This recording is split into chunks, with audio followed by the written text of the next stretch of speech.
and I'm going to just wait for the buzz to quiet down a little bit. It is a special privilege and pleasure for me to welcome you to this place, the great city of Detroit. It is fitting that we are meeting here in a city that has become synonymous with rebirth, revitalization, and a very dynamic innovation. The story of Detroit is the story of America. It is a city with a rich past, fantastic historic architecture, vibrant arts, and passionate sports fans. It is also a place whose history and future are intimately connected to the subject that brings us together today, which is trade.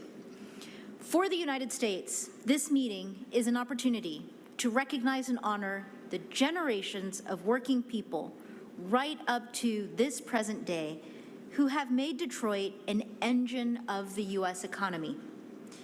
Motor City, which is our affectionate nickname for Detroit, is the backbone of America's industrial might.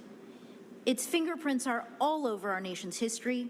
Its resilience, perseverance, and dedication carried the torch forward through many lifetimes. When President Biden and I speak about putting workers at the center of our trade policy, it is not an exaggeration to say that Detroit, past, present, and future, is at the heart of this. So I am determined during these 2 days to provide you all with a flavor of this dynamic place and its people. Detroit has experienced firsthand some of the most negative impacts of an aggressive liberalization of trade and deindustrialization, factories that have been shuttered and communities who have suffered. We meet at a time of shared uncertainty and challenges in the global economy, including fragile supply chains, a growing inequality, and a worsening climate crisis. These challenges were exacerbated through the pandemic and increasing geopolitical tensions that we see today. In light of this, we must assess where we are and think creatively to better prepare ourselves for a more resilient and sustainable future.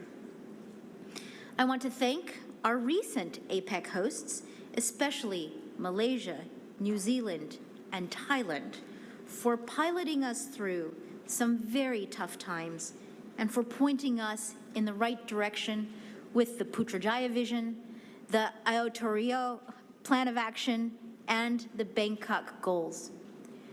We have a solid foundation to build on, and we have a lot of work ahead, especially as we continue to implement previous outcomes. We have a golden opportunity in APEC to forge a new path for our people and for our planet, and to build our economies from the bottom up and the middle out to deliver tangible results for our people. A good example is the World Trade Organization discussion that we will be having this afternoon. Our economies were able to work together at the 12th Ministerial Conference just short of a year ago. We came together to deliver important outcomes. So that session will be an important touch point to build on those successes and to move deliberately and intelligently forward in reforming the WTO to better respond to today's challenges. Then tomorrow, we will turn our attention to fully integrating the principles of sustainability and inclusion in our respective trade policies and our engagements with other trading partners. I am especially looking forward to learning from your experiences and best practices in this regard. We have a very full agenda ahead of us, and I'm looking forward to a very robust discussion. And before concluding, I would like to thank all of the officials from APEC economies who have worked so hard on the draft statement for this meeting and on many other aspects of preparations for this MRT. I look forward to updating you soon on the successful conclusion of the MRT statement negotiations.